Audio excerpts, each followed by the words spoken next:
Hello, and welcome to Cambridge Family Enterprise Group and to our quarterly webinar on the topic of inheritance planning during turbulent times, specifically for family enterprises. We're glad you're here. My name is Dina Dvinov, and I'm the Director of Education and Operations at CFEG. I'm your host today, and I'm delighted to introduce you to Patricia Nino, our speaker for the day, in just a moment. But first, I will go over some logistical information for the next hour. This is a live webinar, and we invite you to interact with us and our speaker, Patricia. You can do that by asking questions throughout the webinar. Please use the Q&A function in the Zoom platform, which is at the bottom of your screen in the toolbar. We'll address all your questions during the Q&A session at the end. Our colleague, Dan DeGuyer, Education Portfolio Director, will join us at that time. You will receive a handout of these slides in a follow-up email tomorrow, and the webinar is being recorded. The recording will be available on our website next week where you can rewatch it. If you experience any technology difficulties, please log out of Zoom and back in. Before we hear from Patricia, I would like to briefly introduce you to Cambridge Family Enterprise Group. We're a global advisory and education firm specializing in family enterprises. We help the owners, the family, their businesses, their family offices, and their wealth to be in a strong position for the future and to thrive across generations. Our firm is 36 years old and was founded by family enterprise guru, Professor John Davis, who currently teaches at MIT. We have advised over 1,000 families in more than 70 countries. Today's webinar explores inheritance planning, which we place special emphasis on in our work with owners and families, especially during these turbulent times. We consider it vital for families to protect their wealth and to set up successful transition plans for long-term continuity. And now it's my pleasure to introduce Patricia Nino, who will be speaking today. She's a senior advisor and associate partner here at the firm. Patricia is an attorney and advisor to enterprising families. She's a nationally recognized authority on estate planning with more than 30 years of experience serving in the inheritance planning needs of families, individuals, and the owners of family-owned enterprises. As an advisor, she integrates her legal estate planning expertise with succession, governance, and family relationships needs of family enterprises. While Patricia works with families all over the world, she has been voted by her peers as one of the best lawyers in the US and a top 50 female lawyer in the state of Massachusetts. Patricia, I'm delighted you're joining us today. Thank you, Dina, and thank you, Dan. And thank you for all of you who are joining us today, because this is a really important topic. And the lens that we are going to look at this topic through is different than the lens that most people think about. We know that the 2020s were forecasted to be one of the most turbulent and transformative decades in centuries, and they are. We are living in a really complicated, fast-paced world. Times are changing rapidly. More has happened in the last 100 years than happened in the last 1,000 years. In the last 100 years, we split the atom, we probed the psyche, we invented plastic, we perfected airplanes and robots, we put televisions and computers in almost every home in the globe, we put a mobile phone in everybody's hands. We have changed the way that we interact, the way we travel, the way we communicate, the way we learn, the way we organize our communities, and create and distribute our resources. Our planet has been affected. All of this is going on all around us, and I haven't even mentioned two other things that happened recently, which is the rise of artificial intelligence and tariffs. So for family enterprises, we have to really think about resiliency in a world that is turbulently changing, sometimes for the better and sometimes not so very rapidly. So now I'd like to show you what we mean by family enterprise. So on this next slide, it shows how we think about what a family enterprise is. So you see in the middle, mission, values, vision. And you see all of the different components around it in what we call that flower petal, which shows the robustness and complexity of family enterprise system. When we're thinking about turbulence and we're thinking about inheritance system planning, I want you to think about something else when you look at this flower petal. And it's this. Everybody in a family enterprise is in what I call a commonwealth situation. That means the reaction of any part of this system affects the entire system. So the lens that we are going to look at when we talk about inheritance planning is not just individual planning, but also collective planning, because it is important that this family enterprise remain resilient in this turbulent time. So if we look at the what turbulence can mean by looking at the next slide, then we can see that for the family enterprise, there's external turbulence, such as geopolitical disruption, technological change, volatile economies, currency changes, tariffs, we all saw that one, environmental degradation. There's also internal turbulence, changing generational priorities, more complex families and organizations. The definition of family today is not what it was 5 years ago or 10 years ago or 20 years ago. What does that mean? Relationship conflicts, organizational or portfolio shifts. So turbulence impacting inheritance planning can mean, and we're going to talk about this in greater detail, sudden death, disability, shifting family alliances, family growth, creating complex family systems, new marriages and divorces, family longevity. We're living in a world where everybody knows somebody who's 1 year old and everybody knows someone who's 100. And we're going to be looking at never before as advisors and families have we had so many different generations capable and acting in a family enterprise, a whole new way of thinking about it. And then there's an increase in family members moving across the globe. And what does that mean? That creates other kinds of issues. So when we look at the implications for family enterprise owners, and we will see that there's a heightened urgency for families and family enterprises. There's a lack of control with external turbulence. There's some lack of control about internal turbulence. But there is a deep need for internal family resilience through a systemic plan of individual and collective planning. And that is the lens that we're looking at, which is completely and totally different today. This is a system plan. When you are in a Commonwealth situation, you can't just think about you, and you can't just think about your other family member. You have to think about the impact all of this has in the system. So in today's webinar, we're going to talk about a checklist, and we're going to talk about what are the practical inputs and how do you do that. So I think, Dina, we are ready for a poll, and please only respond to this poll if you are a member of an owning family, not if you're an advisor, but if you're a member of a family. So here are the questions. Check off what you want to vote for. Select all that apply to you. No inheritance plan in place, outdated inheritance plan, inheritance plan created but focused on specific issues rather than an encompassing holistic plan. Regular communication and coordination occurs with all your advisors on your team and with your family.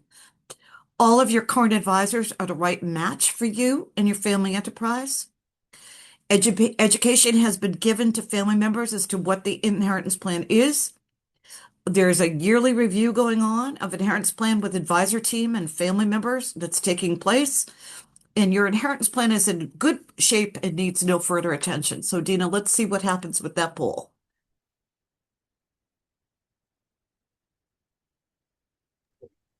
Last call to place your vote. Okay, and here are the responses.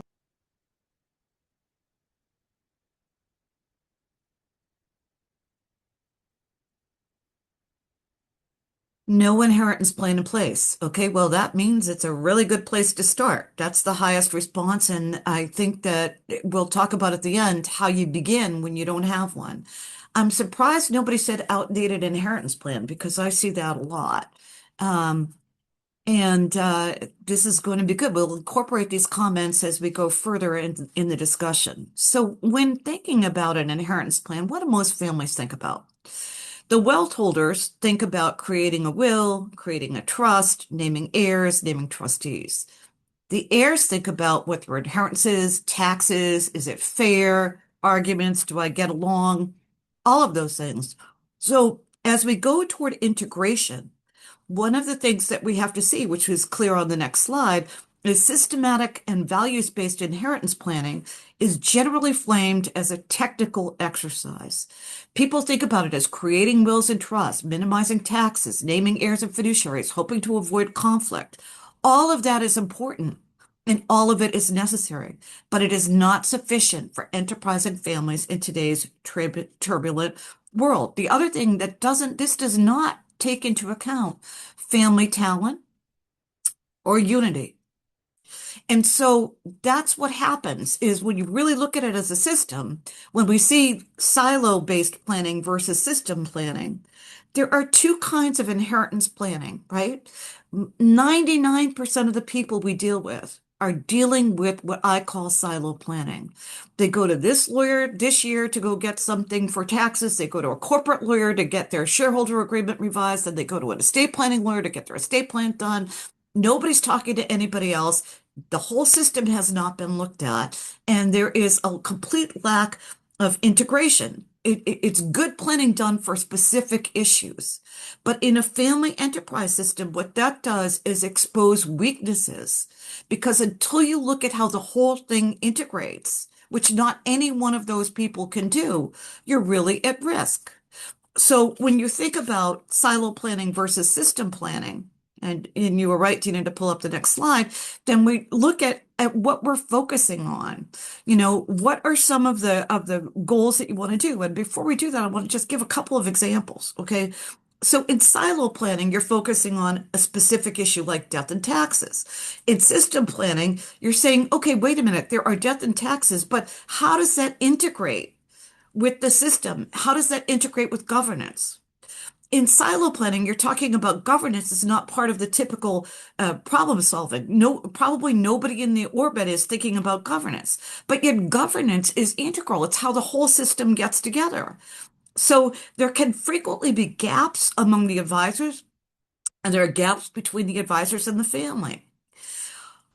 When you do silo planning, it is really unusual to have family growth, family talent, family unity taken into account. So it's important to think about it from a system point of view. A truly effective system plan considers not just individual outcomes, but collective resilience. It integrates people, structure, and process. It's not a one-time transaction. It's an ongoing governance responsibility. Most people don't think or understand that, but I want to repeat it because I think it's so profound. Inheritance system planning is a governance responsibility. It's how the system is governed if any of these shocks occur. It is critical for families who own businesses, family offices, investment portfolios, real estate, philanthropic vehicles, and reputational capital. In any of those systems, inheritance designs reverberate across ownership, leadership, governance, liquidity, and family relationship. It's really important. So, what are the general goals of inheritance planning? Your desired allocation of your wealth to provide for your life, your spouse, your children, possible future descendants, others, including charities or foundations. And you're determining the rules for distributions, who'll make those decisions, and you're minimizing throughout the process taxes, costs, and family disunity. Inheritance planning goes beyond your traditional general goals. It goes beyond thinking about what does the system mean and what is the consequence to the system. System inheritance planning is beyond what happens to me.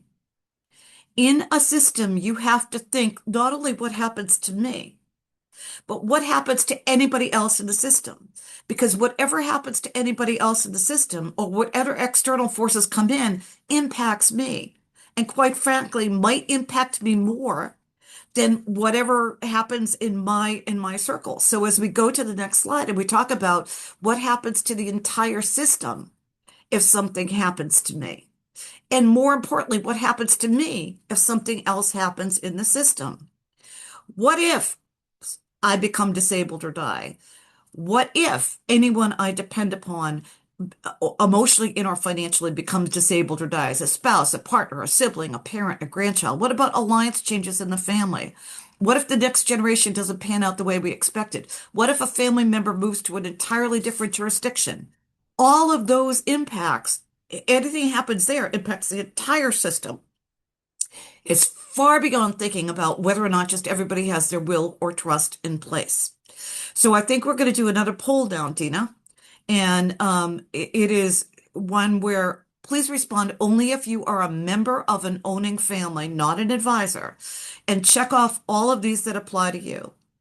Uh, in my view, a sustainable inheritance plan prioritizes protecting yourself, protecting your spouse, protecting the next generation, protecting your family enterprise, and protecting the family's communities, charity, and philanthropy. Let's take a minute and answer that.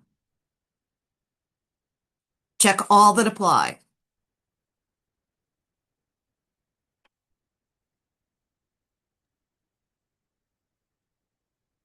Last call on this poll before I close it. Oh, good. We have some more coming in.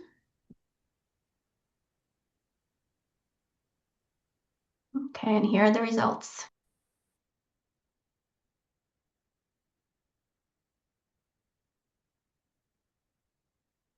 Good. I'm glad to see such a high level there of protecting the family enterprise because that is not intuitive to most people who are doing individual planning. So I think that is great. It's interesting the low thing is protecting yourself there because I think we all have to remember what the flight attendant says every time you get on the plane. If the barometric pressure in the cabin changes, put the mask over your own face first because it's only when you protect yourself that you could continue to protect everybody else around you. So I would like to see a higher number on protecting yourself because everybody on this call, I already know this. If you're on this call, you are the most responsible member of your family. So protecting yourself is a really critical and important part of the entire process. Thank you very much for taking that poll. So now what we're going to talk about is an inheritance checklist for turbulent times. So we have identified a checklist because inheritance planning at its best is not about predicting the future. It's about designing a system that can adapt to the turbulence of the future and can withstand uncertainty, absorb shocks, and evolve over time. It's interesting because when you go through this, it also, we have seen it, it presents opportunities for other people. Some things become clear. It's not all negative. It's not just risk mitigation. It's also opportunity planning. Inheritance planning as a system is a wonderful way to identify opportunities in addition to risks. It will assist your family enterprise in designing an adaptable and resilient inheritance system. So starting with the checklist, the first one is to plan for family members moving in an increasing global and unstable world. We have to consider the tax laws. We have to consider what moving to a different country or a different state means to the entire system. We have to consider global border instability issues when ownership or management can be shut out of a country at any point in time. Changes in residence, citizenship, or geopolitical conditions can render plans ineffective overnight. Anytime a family member becomes mobile, the inheritance system should be stress tested across those jurisdictions. Mobility in a global, turbulent, unstable world is a risk that needs to be looked at from the system approach, not just individual planning. When we're doing any kind of planning, we have to look with both a microscope and a telescope. We have to plan with the short term and the long term, looking through both lenses and have contingency plans. Good planning understands the tension between looking through the microscope and the telescope and resolves it. The next item on the checklist is planning for disaster and the day after. So, what does that mean? Here are some questions I would ask. Does my family have enough liquidity if disaster strikes? What's the tax analysis? When something unfair happens, what's the plan for what the family will do and where it will go to the next day? Who's going to be the person leading the crisis? How should the communication flow? Who will lead or direct the family? Proper planning and education mitigates turbulence. Now, I put it here, plan without making assumptions, and I want to talk about a case that I worked on, which was a really horrible case where two brothers owned a significant business. And the older brother was in the process of retiring, and the other younger brother was in the process of taking the business over. They had a worked out life insurance. They had not quite gotten around to the shareholder agreement.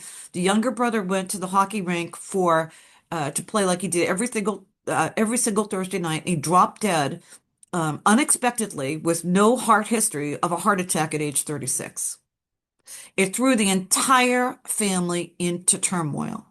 And now the older brother, who thought had already bought his house in Florida, was going to have to come back in and step in and deal with the business and with the widow.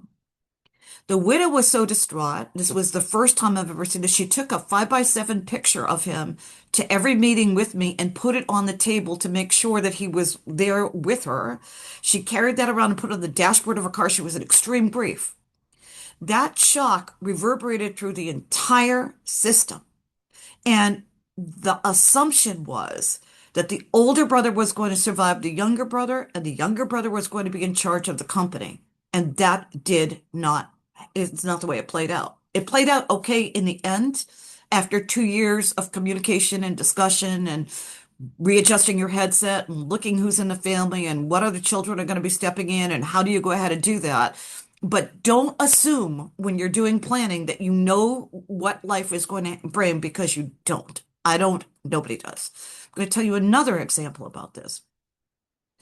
I had a family I was working with and a significant import-export business, and the man knew he was going to die. He had pancreatic cancer, and he knew that he had 6 to 8 weeks to live. He was young, he was in his 40s. And he said to me, I want to sit down. My kids are in the business and they don't have enough. There's no way I could ever train them enough to take over what I've been doing. And I want you to come on Sunday and I want you to sit down with me and I want you to sit down with my children. I want you to sit down with my wife and I want to make a statement. I said, okay. He said, and here's what my statement is going to be. I bought, when I was healthy, a very significant life insurance policy for your mother. I put it in an irrevocable insurance trust. When I die, and that will be in 4 to 6 weeks, she will have enough money to live her life. And what I want to tell the two of you who are in the business is this. Don't fight the ghost of what you think I might have wanted or not wanted. Your mother will be financially secure, and I will not be able to train you the way that you need to get trained to run this business. And I want you to understand that I'm not telling you to do it or not do it. I'm giving you permission to do this any way you want to do it. So if you want to run it and try for it, it fails, that's okay with me. If you want to shrink it, that's okay with me. If you want to sell it, that's okay with me. Don't have my ghost or what you think, all those dinner time conversations at the table in your head when you're thinking about your future, because my future's gone. It was one of the worst meetings I ever sat through. Everybody in the entire room cried, including me. Okay, he died about 6 weeks later. 20 years later, that company is still running and those kids are doing it, but they shrank it. And I thought, what a brave and honest discussion that was to talk about the day after. Now, he had the courage to do it, and he knew his day after was coming relatively rapidly. But when you think about the fact that anything could happen to anybody, and the day after could happen to any of us at any point in time, is it really fair to the people who are left behind not to understand what the day after means to them? Because you're not there. And so thinking about what happens in the day after, who's in charge, what should they do, all of that is really important because the psychology of it is also daunting. So thinking it through and having discussions when you have no need to have it is really critical. So another item on the checklist is plan for disability, not just death. Disability is increasing. Disability, incapacity planning, and destabilizing.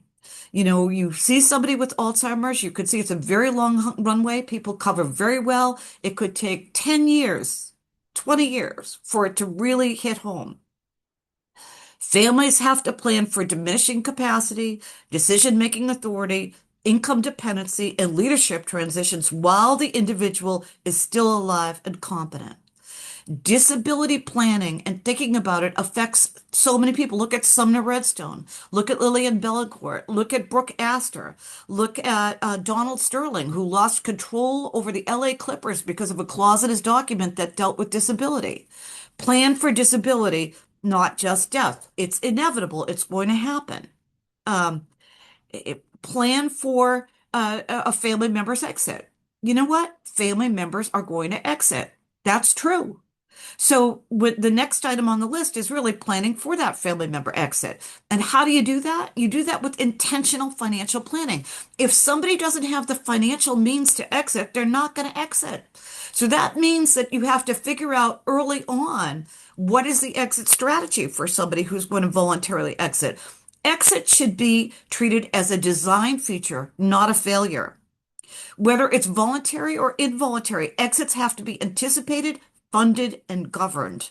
There has to be a clear expectation about timing, valuation, and process that reduces the risk that exists when exits become emotionally charged or destructive. So you've got to plan for exit. You also have to plan for keeping your family's hands on the steering wheel. I just dealt with one of the smartest men I've ever dealt with in my entire career. Double billionaire, unbelievably complicated estate plan, worked with a top-notch firm, law firm. I sit down and I'm reviewing with him. His trust goes for 380 years. He said, "What?" I said, "You just did a trust that goes for 380 years, a dynasty trust." He said, "Why would I do that?" I said, "Well, not only that, look at the people that you put in charge. You put all these people that you trust in charge, but all of your children are really competent. Why aren't they in charge?" He said, "I have no idea why I didn't do that. Why wouldn't I do that?" I said, "Well, here becomes a fundamental question. Do you want your family's hands to be on the steering wheel?" And he said, "God, yes. I trust them more than I trust anybody else, and I trust in my subsequent generations." I said, "Okay, let's go back to the law firm." We went back to the law firm. We went through about a year worth of meetings. The law firm was incredibly receptive to this, and we re-engineered it so his family hands are actually on the steering wheel going down future with a mechanism for having that happen. So I see this a lot where somebody signs this unintelligible stack of documents thinking it has something to do with taxation. And they're not looking at the governance side. They're not looking at the family hands. And most people that I have met who are entrepreneurial, when I ask that question, do you want to keep your family's hands on the steering wheel? Resoundingly say, yes, we do. Maybe we have to have outsiders. Maybe we have to have other people in it too. But keeping our family's hands on the steering wheel is a really important part of governance. And so that's something that really has to get thought through. Uh, who are your fiduciaries? How do you do that? So this next one, plan, align, and coordinate between core inheritance and business documents. I have never met a family where this has been what been true.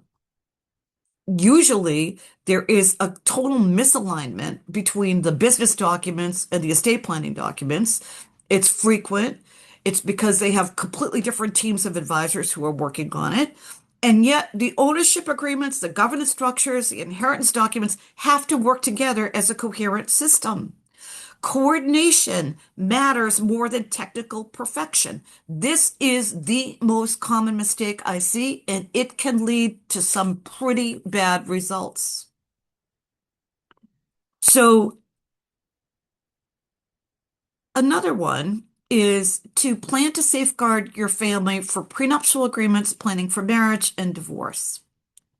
Marriage introduces new stakeholders into the system. Divorce can remove them abruptly. Both have to be anticipated. These are system events. They affect the entire system. They are not personal failures. They're system events.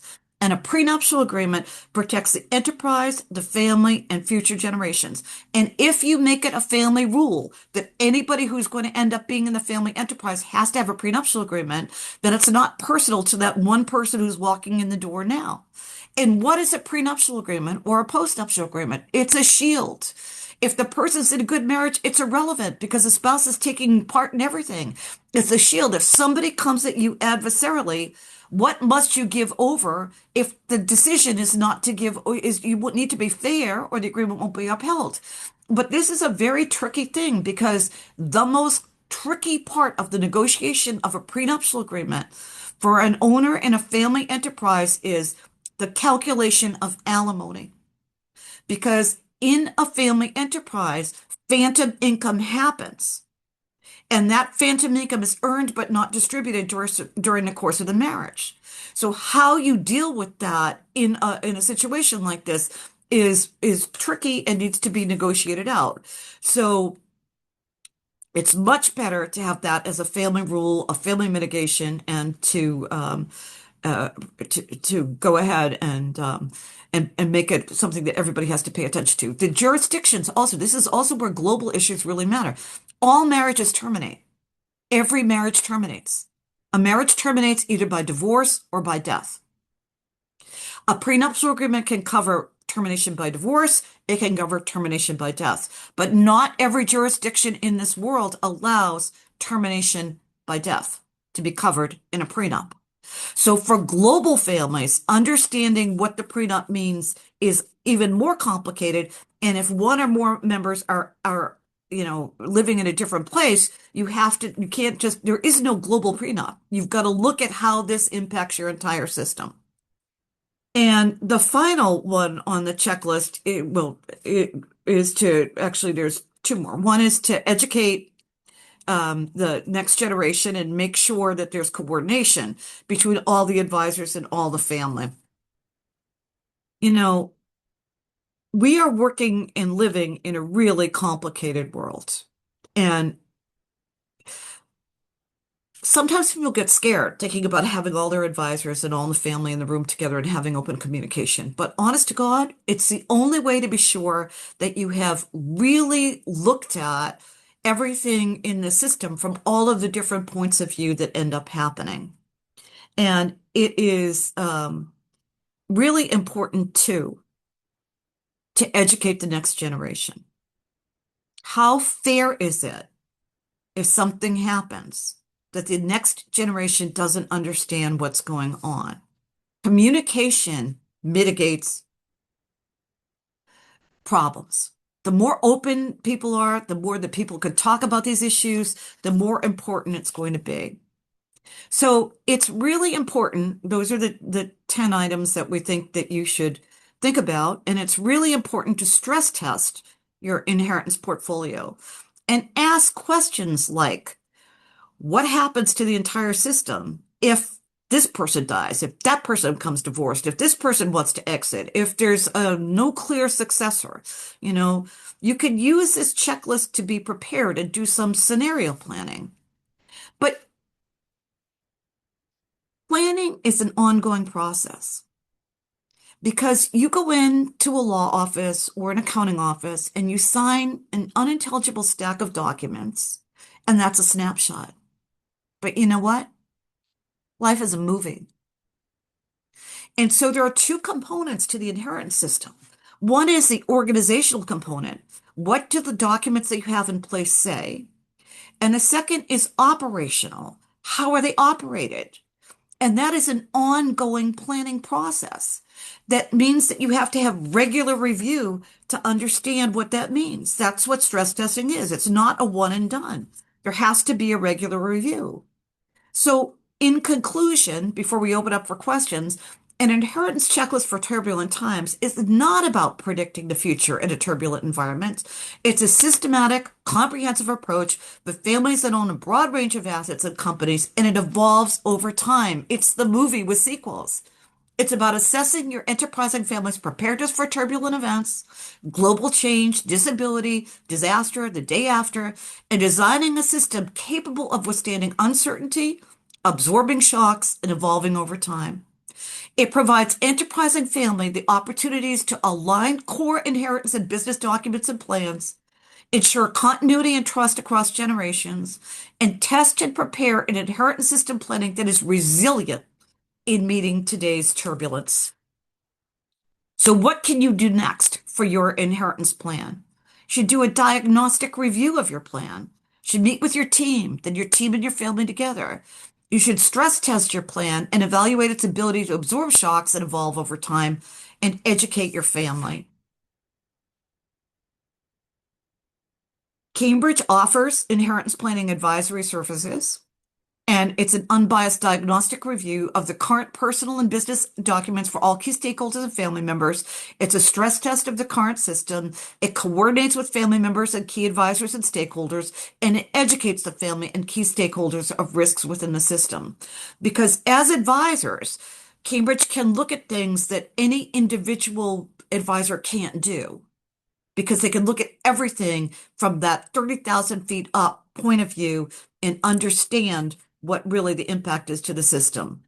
So I hope this has been informative. And Dan, I think that now we want to open it up for some questions. Yes, thank you, Patricia, for your inheritance insights. I'm Dan DeGoyer, Education Portfolio Director at CFEG, and I'll moderate our live Q&A discussion. A quick reminder that you will receive a handful of these slides in a follow-up email tomorrow. And to begin, Patricia, one of the first question I want to ask is from the chat from Myrna. And she asks, in cases of sudden death where intentions were never clearly communicated, what practical steps help families avoid conflict between legal entitlement and perceived emotional fairness? Did that question say where the sudden death was not contemplated? Yeah, it says that sudden death where intentions were never clearly communicated. So the first thing would be to find out what the legal documents are as to who's got the authority to act, both on the corporate side and on the personal side. So that would be your equivalent of a will, or if there's no will, then the laws of the state or jurisdiction in which you are, and also the corporate documents.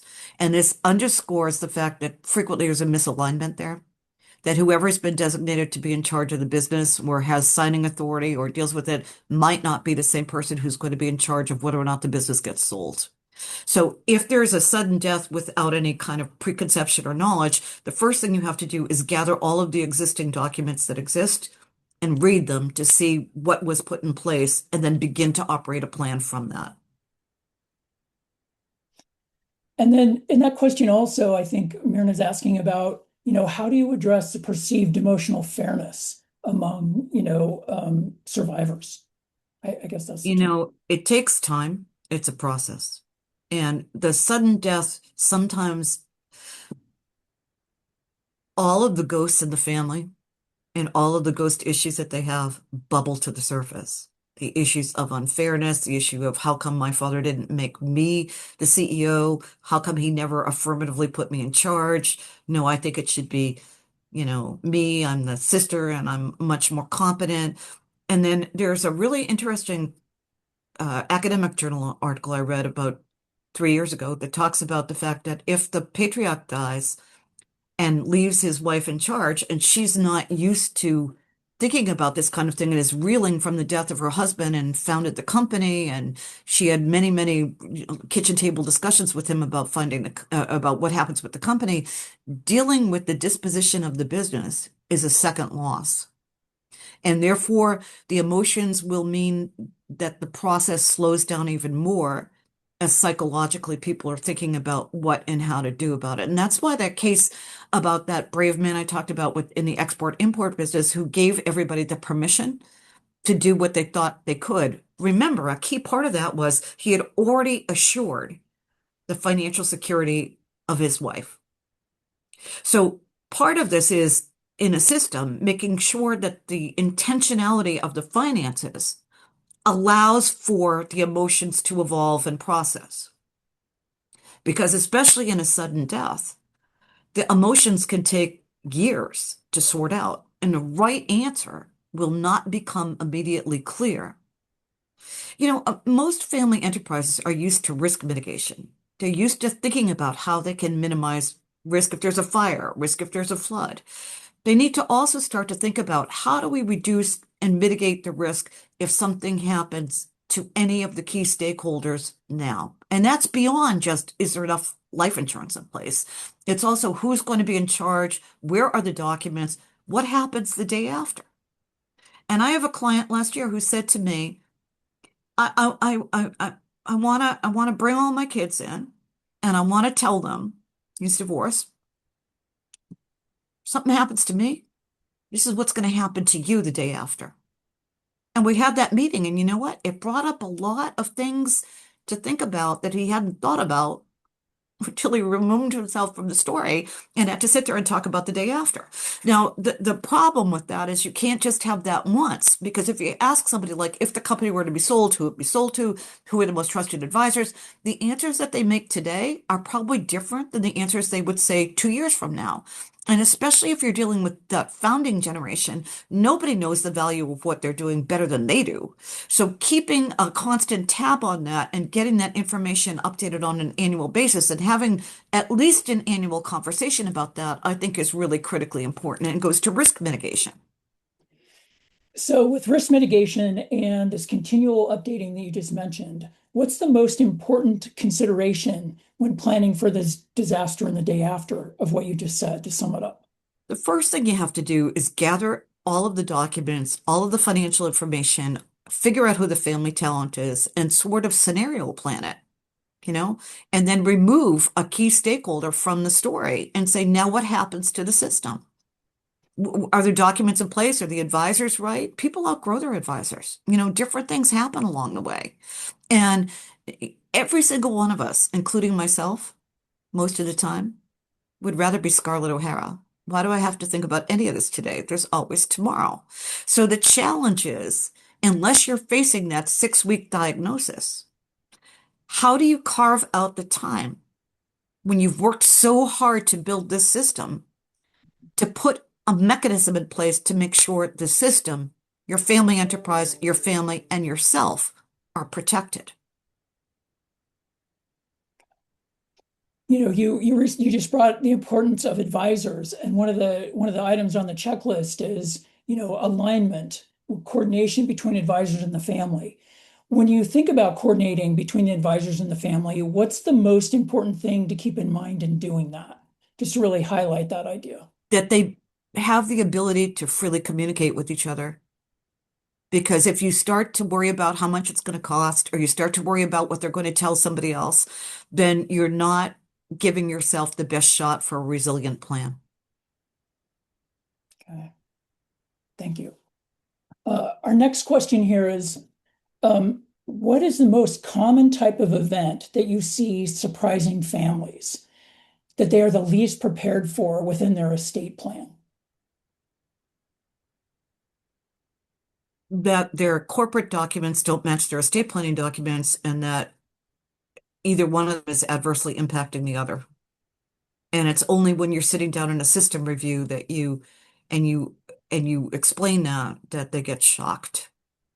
And the other thing is, just like that man I told you about who was really, really smart and didn't even understand he did a trust that was going that long and didn't understand his family members weren't involved.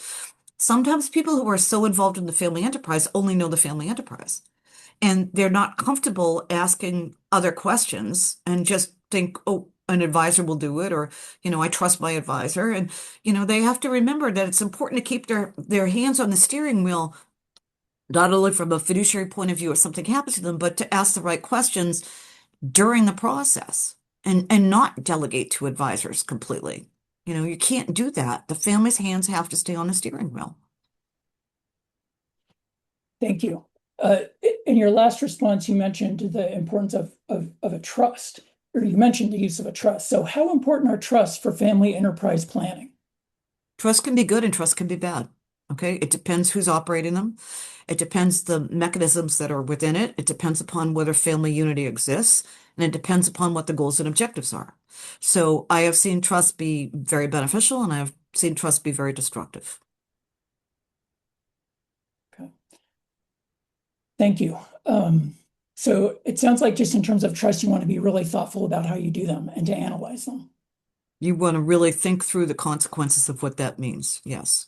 Including what jurisdiction, where are the people living, what are the tax considerations, what are the family unity considerations, who is in charge, whose hands are on the steering wheel, what's the mechanism for removal, what's the mechanism for, what's the expectation, what's the standard for distributing assets out, who can decide whether or not the family enterprise is sold. Can somebody who's serving as a trustee also serve on the corporate board of directors? Is that a conflict of interest that should be stayed away from? All of those kinds of issues. It's a complicated topic. Okay, thank you.